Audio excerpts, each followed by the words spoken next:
সবাই কম বেশি নামাজি যারা, আমাদের নামাজিদের এটা বুঝতে হবে, আমরা যখন নামাজ আদা করি তো নামাজটা যেন ভালোভাবে হয়, নামাজটা যেন সহিভাবে হয়, নামাজটা যেন কবুলিয়াত হয়, আমার আল্লাহর দরবারে আমার নামাজটা যেন মকবুল হয়ে যায়।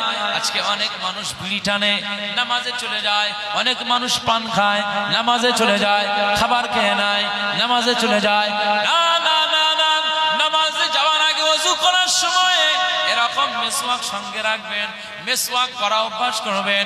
কেউ যদি মিসওয়াকের সঙ্গে নামাজ আদা করে, মিসওয়াক ছাড়া নামাজ আদা করলে যে সওয়াব হবে, মিসওয়াকের সাথে নামাজ আদা করলে আমার আল্লাহ পাক তার আমল নামাতে 70 গুণ সওয়াব দিয়ে দেবে। যদি বলবেন না সুবহানাল্লাহ। মিসওয়াক আমাদের সঙ্গে নাই, রাসূলুল্লাহ সাল্লাল্লাহু আলাইহি ওয়াসাল্লাম বলে দিয়েছেন, কেউ যদি এই মিসওয়াকটা অভ্যাসে পরিণত করে, সে যদি ওযু করবার সময় মিসওয়াক করে, মিসওয়াককে সে যদি অভ্যাসে পরিণত করে নেয়, মিসওয়াক যদি সঙ্গের সাথী হয়ে যায়, আকা মাওলা রাসূলুল্লাহ সাল্লাল্লাহু আলাইহি ওয়াসাল্লাম বলেছেন একদিন তার মরণ হবে, একদিন তার মওত হবে।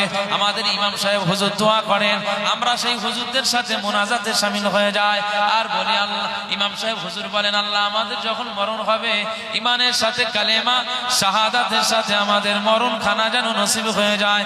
আমরা পিছনে মুক্তাদিরা মুসল্লিরা আমিন আমিন বলি না বলি না, আমিন আমিন বলি না বলি না। কালেমা শাহাদাতের সাথে মৃত্যু হওয়া মানে তার কবরে আযাব মাফ, জাহান্নামের আযাব মাফ, কবরের শাস্তি মাফ, জাহান্নামের শাস্তি মাফ হয়ে যাবে। কালেমা শাহাদাতের সাথে যদি তার মওত নসিব হয়ে যায়, আমার আল্লাহ পাক তার কবরটাকে জান্নাতের টুকরা নসিব করে দেবে।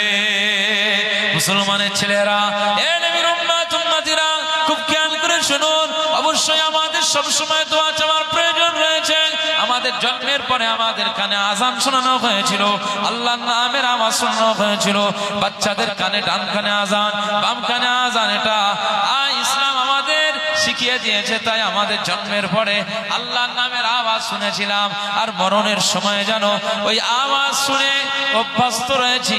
আমাদের আল্লাহর নাম নিতে নিতে যেন, কালেমা পড়তে পড়তে যেন আমাদের মওত খানা যেন নসিব হয়ে যায়। মুসলমানের ছেলেরা, এ নবীর উম্মত উম্মতিরা, খুব খেয়াল করে শুনুন। এই জন্য আমাদের খেয়াল রাখতে হবে, কালেমা শাহাদাত সহজ ব্যাপার। যদি আপনার মওতটা কালেমা শাহাদাতের সাথে পেতে চান, এই মিসওয়াক আপনার সঙ্গে রাখতে হবে। নূর নবীজি জানিয়ে দিয়েছেন, পৃথিবীর কোন মানুষ যদি মিসওয়াকের সাথে নামাজ আদা করেন, ওযু করেন, মিসওয়াক সঙ্গের সাথী করে নেন, আমার আল্লাহ পাক তার ফায়দা অনেক রয়েছে। দাঁত পরিষ্কার হবে, দাঁতের মাড়ি শক্ত হবে, দাঁতের দুর্গন্ধ কেটে যাবে, আর তার মওতটা কালেমা শাহাদাতের সাথে নসিব হয়ে যাবে। যদি বলবেন না, জোরে হবে না সুবহানাল্লাহ।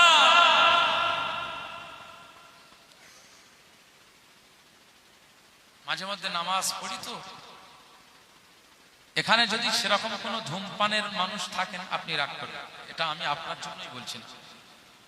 এই আমি প্রথমে এসে এইটা আপনাদের অনেকের পরে অনেকেই মানুষ এসেছেন, কিন্তু শুরুয়াতে এসে আমি এই সুগন্ধ লাগিয়েছিলাম না লাগাই, আমি প্রায় মাহফিলে আমি যেন এটা অভ্যাসে রাখতে পারি, কারণ এটা আমি নাজাতের ওসিলা মনে করি। ওয়াজ নসিহতের মাহফিলটা একটা জান্নাতের টুকরা বলা হয়েছে। তো জান্নাতের বাগানে যারা আসবে, মানে এই খুশবুটা আমি যদি দিতে পারি, গোটা মাহফিলটাই সুগন্ধিতে ভরপুর হয়ে যাবে না যাবে না। রাসূলুল্লাহ সাল্লাল্লাহু আলাইহি ওয়াসাল্লাম তিনটে জিনিস পছন্দ করতেন। রাসূলুল্লাহ বলেছেন যে আমি সুগন্ধিকে অনেক পছন্দ করি, আর আমি আল্লাহর জন্য সিজদা দেওয়াটাকে, নামাজটাকে আমি অনেক পছন্দ করি। 3 নম্বরে আমি আমার বিবিদেরকে, নেক বিবিদেরকে আমি অনেক পছন্দ করি। একবার জোরে বলুন সুবহানাল্লাহ। যখন এই কথা বলেছেন, সিদ্দিক আকবর আবু বকর সিদ্দিক রাদিয়াল্লাহু আনহু এই সময় বললেন, ইয়া রাসূলুল্লাহ, ইয়া হাবিবাল্লাহ, হুজুর আমারও 3টে জিনিস অনেক পছন্দ। কি না হুজুর? এই দুনিয়ার জমিনে আমার যেটা সবচেয়ে বড় পছন্দ সেটা হচ্ছে, আমার 2টো চোখ আল্লাহ দিয়েছেন, কিন্তু আমার এই চোখের ভিতরে সবচেয়ে আমি যাকে দেখতে বেশি পছন্দ করি তিনি হচ্ছেন আপনি। একবার জোরে বলুন সুবহানাল্লাহ। আমার চোখ হচ্ছে আবু বকরের, চোখ হবে আমার, আর চেহারা হবে আপনার। একবার জোরে বলুন সুবহানাল্লাহ। জোরে হবে না? আমি আপনাকে সদা সর্বদা আপনার দেখতে আমি পছন্দ করি। এই যে হুজুর কিবলা এসে গেছে, তাকবীর দান, নারায়ে তাকবীর, নারায়ে তাকবীর। औलाद मुजद्दिदुज़्ज़मान, औलाद मुजद्दिदुज़्ज़मान, भाईजान हुजूर किबला, भाईजान हुजूर किबला, सिलसिलाए हक मुजद्दिदुज़्ज़मान, सिलसिलाए हक फुरफुरा शरीफ, नारे तकबीर। আমাদের জনাব আলহাজ হযরত মাওলানা পীরজাদা মেহরাবউদ্দিন সিদ্দিকী ভাইজান হুজুর কিবলা, জনাব আলহাজ হযরত মাওলানা পীরজাদা মেহরাবউদ্দিন সিদ্দিকী ভাইজান হুজুর কিবলা, দাদা হুজুরের বংশধর বলুন জিন্দাবাদ, দাদা হুজুরের বংশধর বলুন জিন্দাবাদ, নারে তাকবীর। আলহামদুলিল্লাহ আমাদের মাঝে এসে গেছেন, তিনি আসবেন, আপনাদের খিদমতে আলোচনা করবেন। অনেক সুন্দর তথ্যভিত্তিক এবং গুছিয়ে হুজুর কথা বলেন। আলহামদুলিল্লাহ তিনি এসে গেছেন, আমাদের আর চিন্তার কোনো কারণ নাই। একটু মহব্বতের সঙ্গে প্রাণ উজাড় করে দরুদ শরীফ আল্লাহুম্মা সাল্লি আলা সাইয়্যিদিনা ওয়া আলা আলি সাইয়্যিদিনা। আমাদের এই যে আমি আপনাদের খিদমতে ছেলে হিসাবে, সন্তান হিসাবে বা ভাই হিসাবে যে কথাগুলো বলছি, বুঝতে অসুবিধা হচ্ছে না? শুরুয়াত থেকে কিন্তু একটা কথাই আপনাকে খেয়াল রাখতে হবে, যে পরিশ্রম করেছেন কিন্তু তানারা সাহাবায়ে কেরাম। আজকে আমরা সহজভাবে দিনকে পেয়েছি ঠিকই, কিন্তু সময়টা কাজে লাগাতে হবে। তাহলে আমরা সাহাবীর মর্যাদা না পেলেও আমাদের এই কাজের ফসল হিসাবে আমার আল্লাহ রেজাল্ট বা ফলাফল হিসাবে আখিরাতে সাহাবীদের সাথে আমার আল্লাহ আমাদের জান্নাতে জায়গা করে দেবে। একবার জোরে বলুন সুবহানাল্লাহ। আলহামদুলিল্লাহ। তো গুনাহগার সন্তান হিসাবে যা কিছু বলছি আল্লাহ কবুল করুন। দরুদ শরীফ আল্লাহুম্মা সাল্লি আলা সাইয়্যিদিনা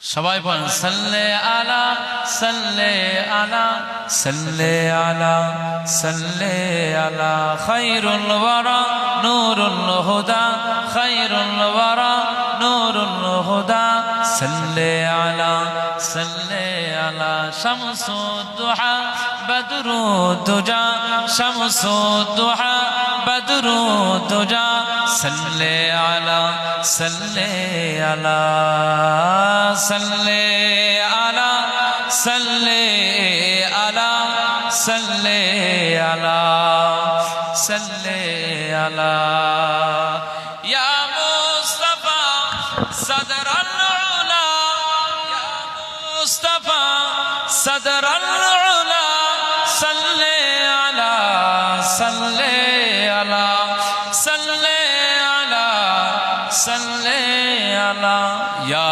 মুজতাবা কাহফল ওয়ারা ইয়া মুজতাবা কাহফল ওয়ারা সাল্লি আলা সাল্লি আলা সাল্লি আলা সাল্লি আলা সাল্লি আলা সাল্লি আলা। তাকবীর দেন, নারায়ে তাকবীর, নারায়ে তাকবীর। औलाद मुजद्दिदुज़्ज़मान, औलाद मुजद्दिदुज़्ज़मान, दरबारे फुरफुरा शरीफ, दरबारे फुरफुरा शरीफ, फुरफुरा शरीफের সিলসিলা, মুজাদ্দিদুজ্জামানের সিলসিলা। আমাদের বড় ভাইজান হুজুর কিবলা, আমাদের বড় ভাইজান হুজুর কিবলা, নারায়ে তাকবীর। আমাদের औलाद मुजद्दिदुज़्ज़मान পীরজাদা আলহাজ হযরত মাওলানা মুহাম্মদ মেহরাবউদ্দিন সিদ্দিকী বড় ভাইজান হুজুর কিবলা, নারায়ে তাকবীর।